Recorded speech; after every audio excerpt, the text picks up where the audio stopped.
سیاسی فائدے کے لیے اور اپنی سیاست کا بیک گراؤنڈ بنانے اور سجانے کے لیے مسلمان سیاستدان آج مندروں میں جانا اور مندروں میں جا کر سیر و تفریح اور وہاں جو پوجا پاٹ ہوتی ہے اس میں شریک ہونا اور ان کے کھانوں میں بیٹھ کر اپنے آپ کو شریک کرنا، یہ صرف ہمارے اس علاقے تک نہیں، علاقوں سے باہر شہر اور ملک کا اکثر سیاسی احکام اس میں داخل ہوتے جا رہے ہیں۔ جب تک علماء کے ذریعے اس کی حقیقت اور اس کی سچائی قرآن اور احادیث کی روشنی میں سامنے نہیں لائی جائے گی، اس وقت تک اس طبقے کا بچنا مشکل ہو جائے گا۔ قرآن کریم میں اللہ کی وحدانیت سمجھائی، یا ایھا الناس اعبدوا ربکم الذی خلقکم، اے لوگوں اللہ کو اپنا معبود بناؤ جس نے تمہیں پیدا کیا، والذین من قبلکم لعلکم تتقون، تمہیں ہی نہیں بلکہ تمہارے سے پہلے جتنے لوگ دنیا میں آئے ان تمام کا پیدا کرنے والا ایک ہی ایک ہے، وہ خدائے وحدہ لا شریک ہے۔ توحید کسے کہتے ہیں؟ علماء نے اس کے معنی لکھے ہیں۔ توحید کہتے ہیں لغوی معنی کسی چیز کو ایک جاننا اور ایک ماننا، یعنی اللہ ایک ہے، اللہ کو جانا جائے اور اسی کو ایک مانا جائے، یہ توحید ہے۔ اور آگے شریعت نے تعریف فرمائی کہ توحید کسے کہتے ہیں۔ شریعت نے کہا اللہ رب العزت کو اس کے نام اور اس کے افعال کے ساتھ ایک مانا، یعنی 99 نام اللہ کے ہیں، رازق ہے، رزق دینے والا، رحیم ہے، رحم کرنے والا، کریم ہے، کرم کرنے والا۔ جتنے اللہ کے نام میں اور سارے ناموں میں اللہ کو ایک مانا جائے، کہیں ایسا نہ ہو کہ رزق دینے والا تو اللہ ہے لیکن اولاد کی باری آئے تو یہ کہیں کہ فلاں ولی اولاد دیتے ہیں اور فلاں ذات اولاد دینے والی ہے۔ تو جب اللہ کی جو اوصاف اور صفات قرآن نے بیان فرمائے ان چیزوں میں کسی کو شریک کر لیے تو اللہ کی وحدانیت ختم ہو جائے گی، انسان اللہ کی نگاہ میں مشرک قرار دیے جائے گا۔ نبی علیہ السلام نے توحید کے بارے میں حدیث بیان فرمائی کہ جو آدمی خلوص نیت کے ساتھ، یعنی اس کی نیت کوئی اور نہ ہو، صرف اور صرف اللہ کو راضی کرنا ہو، اس نیت کے ساتھ لا الہ الا اللہ کہتا ہو، یہ گواہی دیتا ہو اللہ کے علاوہ کوئی معبود نہیں، تو آپ علیہ السلام فرماتے ہیں کہ اس کے لیے جنت کی خوشخبری دیتا۔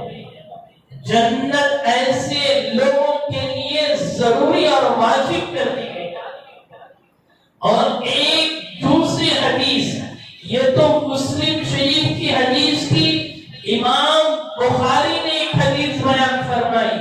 کہ جو آدمی خلوص نیت کے ساتھ لا الہ الا اللہ کہتا ہے، اللہ اس کے لیے جہنم کی آگ کو حرام کر دیتا ہے۔ کتنی احادیث اور کتنی قیمتی احادیث ہیں انسان اس ایمان اور اس نعمت کی قدر نہیں کر پاتا، کہاں کہاں چلے جاتا ہے، کہاں کہاں کے چکر لگا لیتا ہے، اپنے ایمان کو تباہ کر کے جنت جیسی قیمتی چیز سے ہاتھ دھو بیٹھتا ہے اور جہنم کو خرید لیتا ہے۔ تو توحید اتنی قیمتی چیز اور اتنا قیمتی سرمایہ ہے جو ہمارے دلوں میں موجود ہے۔ آج ہماری مائیں بہنیں ہمارے گھروں کا جائزہ لیں کہ ہم گھروں کے اندر اور گھروں کے باہر ہماری عورتوں کو کن کے حوالے کر رہے ہیں۔ نعوذ باللہ، ہماری عورتیں درگاہوں تو درگاہ، مندروں کی چوکھٹوں تک جانا ان کا مشغلہ بن چکا ہے۔ لوگ شکایت کرتے ہیں فلاں مندر پر چلے جائیں، مسلمان عورتیں برقعے کے ساتھ وہاں پر نظر آئیں۔ جو عورت گئی ہے اگر اس کا شوہر موجود ہے، شریعت نے، علماء نے مسائل لکھی کہ اب اس کا نکاح ٹوٹ گیا ہے، اب اس مندر میں جا کر آنے کے بعد شوہر نے اس کے ساتھ ہم بستری کی تو اس نے زنا کیا ہے اس عورت کے ساتھ۔ اثر نو نکاح پڑھانا پڑے گا، اثر نو کلمہ یاد کرانا پڑے گا، لا الہ الا اللہ کا ورد کرانا پڑے گا، تب جا کر یہ تمہاری بیوی تمہارے اوپر حلال ہوگی۔ اور اس کے بالمقابل مرد نے یہ کام کر لیا، مندر میں جا کر پوجا پاٹ کر لی یا وہاں جا کر ان رسموں میں شریک ہوا، تو اب اس کا نکاح ٹوٹ چکا ہے، اس کا ایمان ختم ہو چکا ہے۔ اصل نو سے کلمہ پڑھنا پڑے گا اور اس کی بیوی کا نکاح اس کے ساتھ اثر نو کرنا پڑے گا۔ کتنے افسوس کا مقام ہے کہ ہم نے توحید اللہ کی وحدانیت کو آج ایک کھلونا بنا رکھا ہے اور ایک مذاق سمجھ رکھا ہے۔ تو اللہ کے نبی نے جنت اور جہنم سے بچنے کے لیے لا الہ الا اللہ خلوص نیت کے ساتھ کہنا اور اس کا اقرار کرنا لازمی شرط قرار دی۔ امام ابو حنیفہ علیہ الرحمہ نے لکھا کہ کلمے کی تین بنیادیں ہیں، ایک اقرار باللسان یعنی زبان سے اقرار کرنا، دوسرا تصدیق بالقلب یعنی دل سے اس بات کی تصدیق کرنا کہ اللہ کے علاوہ کوئی معبود نہیں اور محمد صلی اللہ علیہ وسلم اللہ کے رسول ہے۔ یہ تصدیق بالقلب ہے۔ اور تیسرا اہم جو شرط لگائی ہے وہ انتہائی غور و فکر کرنے کی، اور جس عنوان پر میں گفتگو کر رہا ہوں اس پر وہ تعریف پوری طرح سے لازمی طور پر ثابت ہوتی ہے۔ کہا کہ عمل بالارکان، کیا ہے عمل بالارکان؟ کہ تیرے جسم سے جو بھی چیز صادر ہو رہی ہو، تیرے جسم سے جو بھی کام دکھنے میں آ رہے ہو، وہ اس بات کی گواہی دے کہ وہ اللہ کی وحدانیت کرنے والا ہے۔ ہمارے جسم سے ایسا عمل صادر نہ ہو جو شرکیہ ہو، کفریہ ہو، جس کو میں نے کہا کہ مندروں میں جانا اور درگاہوں میں اس نیت سے جانا کہ فلاں ولی اولاد دیتے ہیں اور رزق دیتے ہیں، تو تمہارا یہ کام اس بات کا ثبوت ہے کہ یہ شرکیہ کام کر رہا ہے۔ تو یہ تین چیزیں، اقرار باللسان، عمل بالارکان، تصدیق بالقلب، ان تینوں چیزوں میں جب کامل اور مکمل ہوگا تو اب اسے کہا جائے گا کہ یہ توحید کا علم بردار ہے۔ اس کے اندر، اس کے رگ و ریشے میں توحید بھری پڑی ہوئی ہے۔ اگر ان تینوں میں بھی ذرہ برابر کہیں اونچ نیچ ہو گئی تو پھر وہ توحید والا نہیں۔ قرآن نے اس کے خلاف سخت وعید ارشاد فرمائی، ان اللہ لا یغفر ان یشرک بہ ویغفر ما دون ذلک لمن یشاء۔ قرآن کہتا ہے کہ شرک کو معاف نہیں کیا جائے گا۔ شرک کے علاوہ جو گناہ ہے، قتل ہے، زنا ہے اور ماں باپ کی نافرمانی ہے، جھوٹ ہے، دھوکہ ہے، توبہ کر لو اللہ معاف فرما دیں گے۔ لیکن شرک پر مر گیا اللہ اسے معاف نہیں فرمائے۔ اللہ میری اور آپ کی اور ساری امت کی اس کفریہ اور شرکیہ اعمال سے حفاظت کرتا ہے۔ ایک احادیث جو اسی کو آگے واضح طور پر بیان فرماتی ہے، اللہ کے نبی فرماتے ہیں کہ اللہ تعالیٰ بذات خود فرماتے ہیں، انسانوں سے فرماتے ہیں مخاطب ہو کر، اے ابن آدم، اے آدم کے بیٹوں، اگر تم دعاؤں میں اپنے رب سے مانگو اور اس سے مغفرت طلب کرو تو تمہارا رب تمہارے گناہوں کو معاف کرنے کے لیے تیار ہے، اور چاہے تمہارے گناہ جس درجے کے ہوں وہ معاف کر دے گا۔ آگے اور اللہ فرماتے ہیں، اے ابن آدم،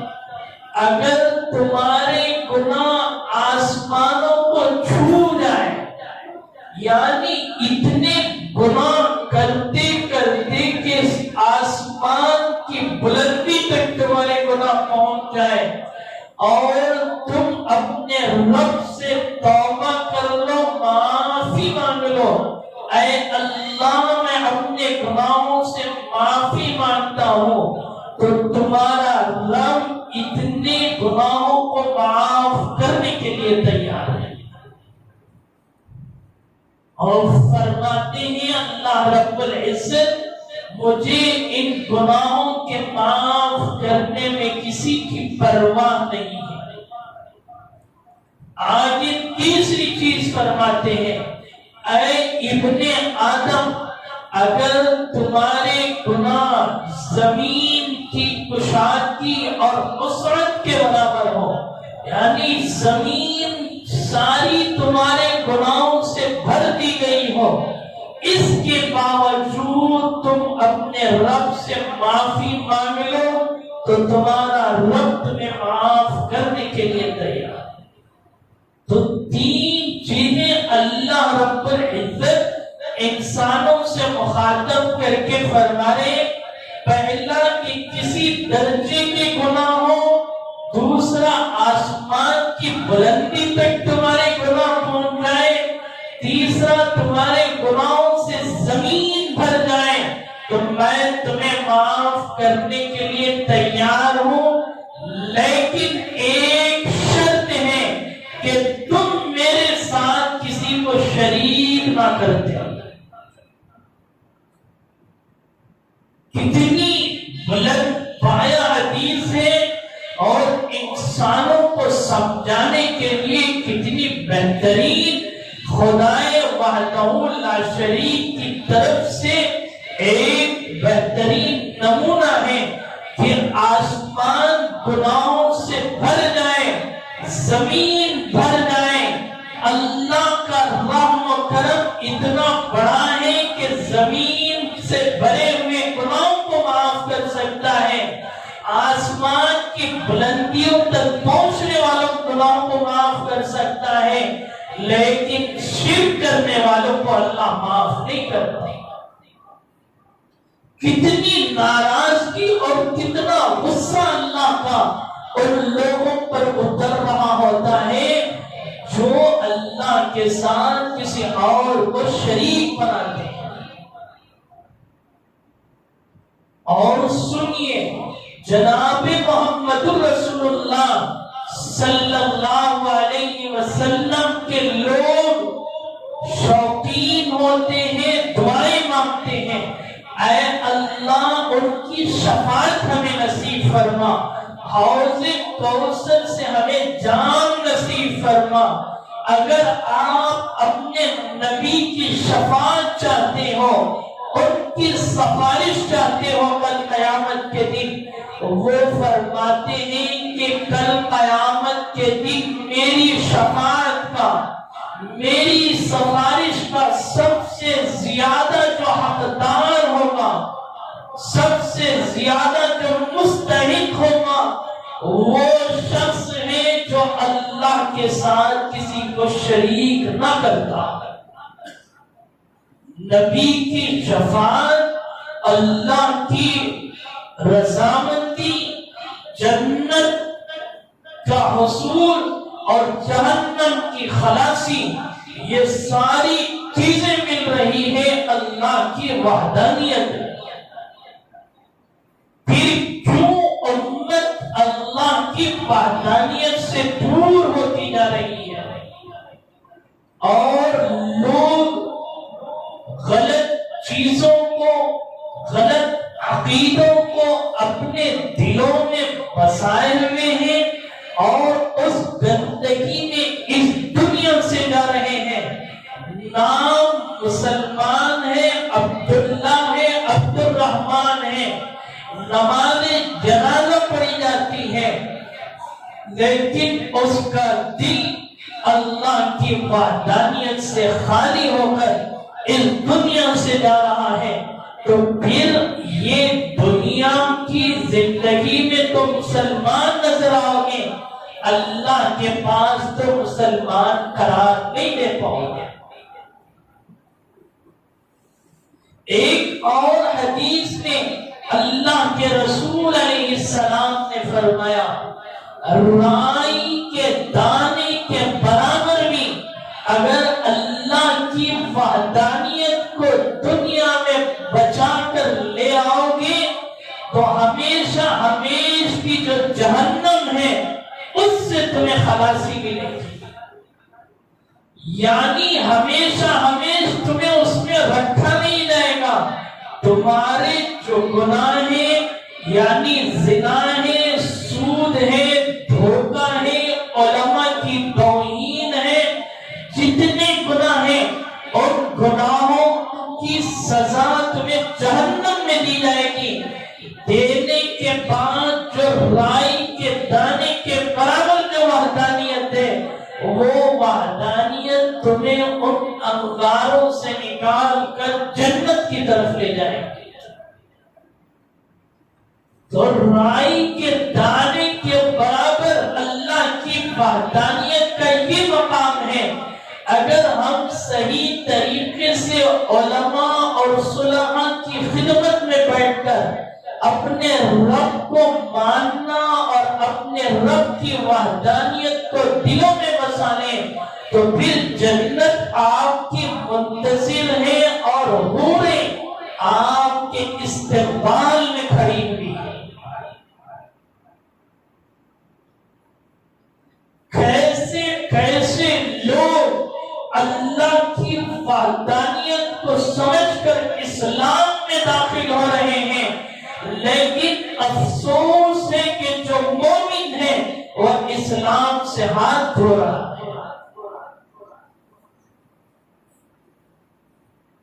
یہی اللہ رب العزت نے قرآن مجید میں فرمایا کہ جب نعمت کی قدر نہیں کرو گے تو ہم اس نعمت کو دوسروں کے حوالے کر دیں گے اور تم سے یہ نعمت چھین لی جائے گی۔ لَإِن شَكَرْتُمْ لَأَزِيدَنَّكُمْ وَلَئِن كَفَرْتُمْ إِنَّ عَذَابِي لَشَدِيدٌ۔ اگر تم نعمت میں شکر کرو گے تو ہم اس نعمت میں اضافہ کریں گے، اور نعمت کی ناشکری کرو گے، انکار کرو گے،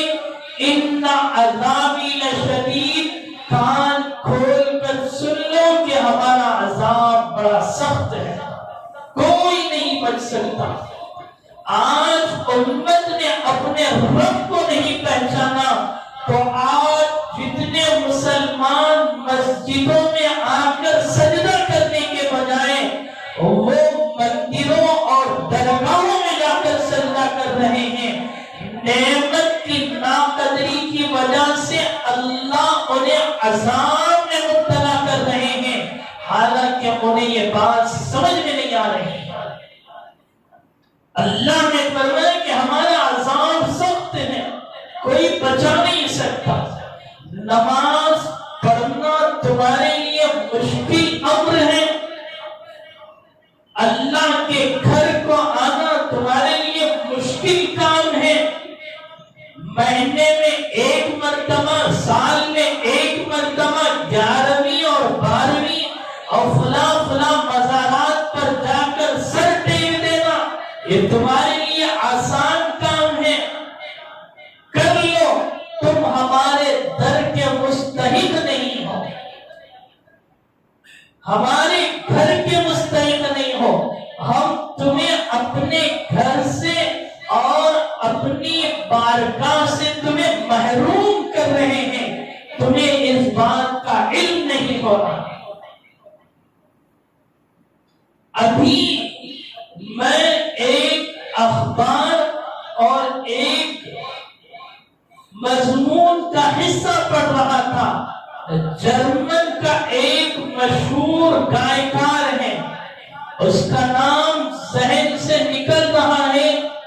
ابھی وہ مسلمان ہو کر قرآن حفظ کر رہا ہے۔ اللہ فرماتے ہیں تم لوگ میری وحدانیت کا انکار کرو گے تو میں ایسی جگہوں سے، جن جگہوں سے لوگوں کو گمراہی ملی ہے، جن کے لوگ عاشق ہیں، جن کی ہدایت کا دل و دماغ یقین نہیں کر سکتا، ہم ایسے محروم شخصوں کے دلوں میں ایمان بھر کر تمہیں بتائیں گے کہ ایمان کیا ہوتا ہے، اللہ کی وحدانیت کیا ہوتی ہے۔ اس نے لکھا کہ میں جرمن میں پیدا ہوا، ایک درمیانہ گھر، متوسط گھرانے سے میرا تعلق تھا، یعنی نہ مالدار نہ غریب، درمیانی گھر کا آدمی تھا۔ اسکول پڑھنے کے زمانے میں ہی مجھے موسیقی گانے کا بہت شوق تھا، تو میں خود گانے لکھتا تھا اور گانے گاتا تھا، اور لکھتے لکھتے جب گاتے گاتے میری شہرت ہونے لگی تو جرمن کے سب سے بہترین گائیکار میں میرا نام آ گیا، اور میں نے اور میرے دوست نے مل کر ایک اسٹوڈیو بنائی اور ہم نے اس میں کام کرنا شروع کیا، تو وہ اتنا شہرت اور اتنا عزت دار ہو گیا کہ پیسوں کی ریل پھیر، اور دن بدن میرے پاس گانوں کی ایک لمبی فہرست آتی تھی، اور مجھے وقت نہیں ملتا تھا کہ میں کیا کروں، لیکن میرے دل میں شروع سے ہی اللہ کی وحدانیت اور اللہ کے تعلق سے میرے دل میں عقیدہ تھا کہ کوئی ایک ہمیں بنانے والا ہے، کوئی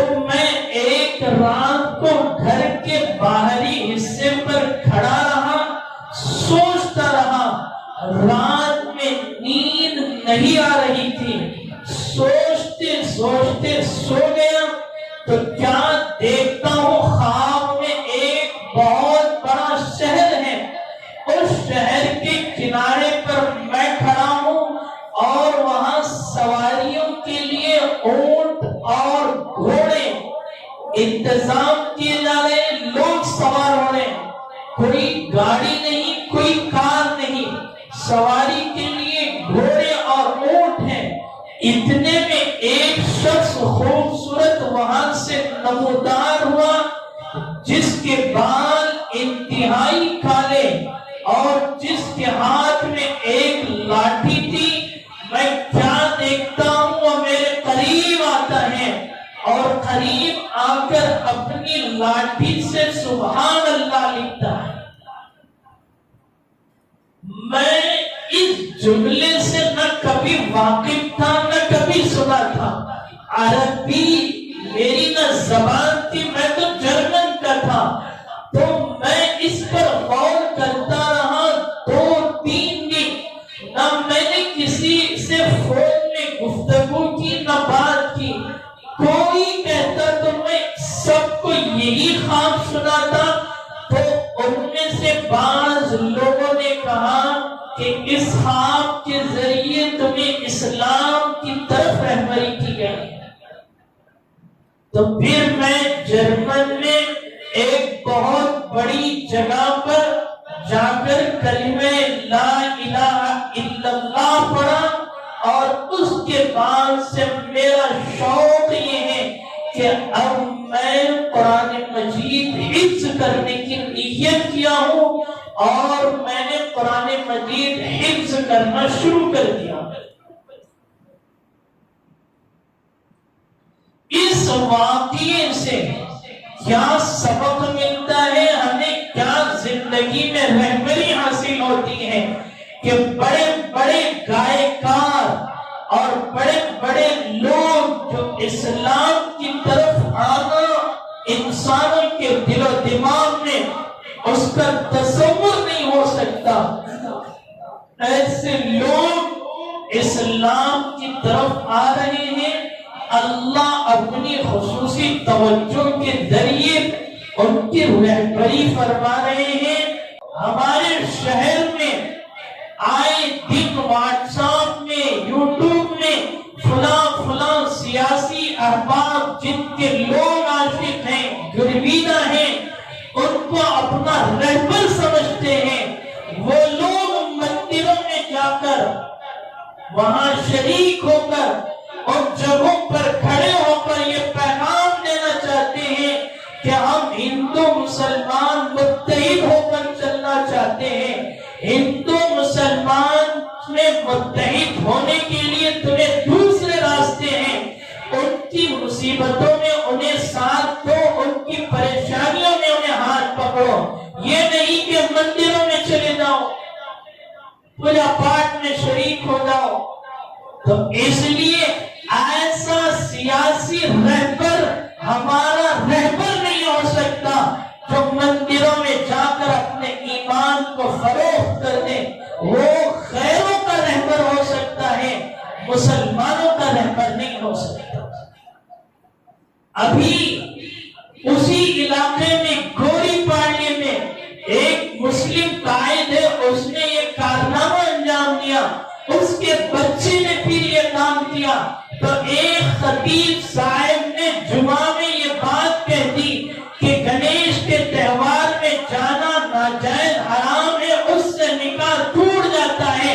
بیوی حرام ہو جاتی ہے، اثر لوگ کلمہ پڑھنا چاہیے۔ تو وہاں کے ذمہ داروں نے اس سیاسی دباؤ پر خطیب صاحب کو کہا کہ آپ اگلی جمعہ سے مت آئیں۔ حق بولنے کی بھی گنجائش نہیں اور حق سننے کی بھی گنجائش نہیں۔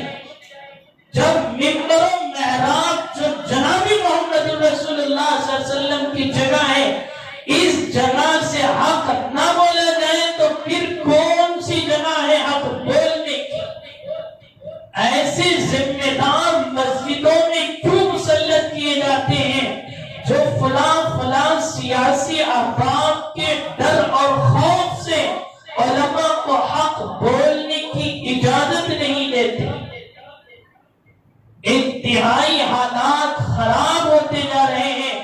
اس لیے ہمیں اس تعلق سے غور و فکر کرنے کی ضرورت ہے اور اپنی مسجدوں اور اپنے مدرسوں پر ایسے لوگوں کو بٹھانا چاہیے جو اللہ سے ڈرتے ہو